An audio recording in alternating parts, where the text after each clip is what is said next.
যে এদেশ হিন্দু, মুসলিম, বৌদ্ধ, খ্রিস্টানের এখানে সকলের ধর্ম পালন করার অধিকার আছে, এদেশের আইনের শাসন পাওয়ার সকলের অধিকার আছে। তাই আজকে আমাদেরকে তাদের আগামী পূজায় তাদের পাশে থাকতে হবে, তাদের সমস্ত কর্মকাণ্ড তাকে নির্ভয়ের মধ্য দিয়ে। কারণ এ কারণে যে আমরা জাতীয়তাবাদী দল এবং জিয়াউর রহমানের স্বপ্ন চিন্তা চেতনা এই জাতীয়তাবাদী শক্তিকে রক্ষা করতে হলে হিন্দু, মুসলিম, বৌদ্ধ, খ্রিস্টানকে এক করে দেশকে একটি সমৃদ্ধশালী রাষ্ট্র পরিণত করতে হবে। তাই দিকে করবো আমার নেতাই বক্তব্য রাখবেন। আমি আপনাদের সকলের প্রতি অনুরোধ রাখবো, তারেক রহমানের যে স্বপ্ন, জিয়াউর রহমানের যে স্বপ্ন, এই বাংলাদেশটি সকলের, এই বাংলাদেশের সকলকে সমানভাবে সমমর্যাদার অধিকারী সকল ধর্মের মানুষ।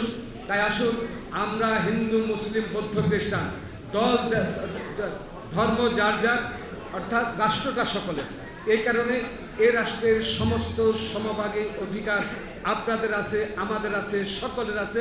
আসুন আমরা ঐক্যবদ্ধভাবে আগামী দিনে তারেক রহমানের নেতৃত্বে একটি সুন্দর জাতি গঠন করি। আগামী দিনে যে নির্বাচন আসছে সেই নির্বাচনের মধ্য দিয়ে একটি জাতীয় শক্তিতে রূপান্তরিত করার জন্য, জাতীয় ঐক্য রূপান্তরিত করার জন্য এক দেশের সমস্ত জাতিকে নিয়ে আমরা একটা সাবলীল, সুন্দর, সাম্যের রাষ্ট্র গড়ে তুলতে পারি। সে শপথ নিয়ে আমরা পূজারী ভাইয়েরা এবং আমরা আজকে এখানে শুধু যে হিন্দুরে আসে তা না, এখানে কিন্তু মুসলমানরা এসছে। গতকালকে আমি প্রায় আমার এলাকায় 34টি পূজা মণ্ডপে সকাল থেকে রাত্র 12টা পর্যন্ত অর্থাৎ মাওয়া গিয়ে আমি শেষ করেছি।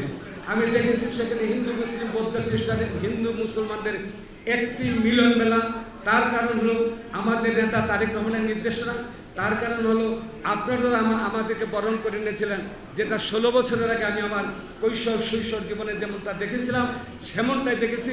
আগামী দিনেও যেন আমরা হিন্দু, মুসলিম, বৌদ্ধ, খ্রিস্টান এক হয়ে সমস্ত ধর্মের আনন্দ উপভোগ আমরা সম্মিলিতভাবে করতে পারি এবং একে অন্যের আপদে বিপদে প্রতিবেশী হয়ে, অথবা আমি আপনার একজন প্রতিবেশী হয়ে আমরা একে অপরের সাহায্যকারী হতে পারি।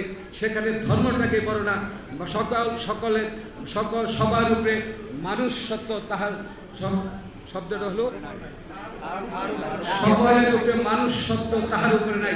এই শব্দে যদি আমরা থাকি তাহলে আমাদের মধ্যে কোনো ভেদাভেদ থাকবে না। আমরা আদি অনন্তকাল থেকে একটি মানুষ, এই মানুষ হিসেবে বেঁচে দেবো। আর আমরা যার যার ধর্ম তারা পালন করবো, একে অন্যকে সহায়তা করবো। আসসালামু আলাইকুম।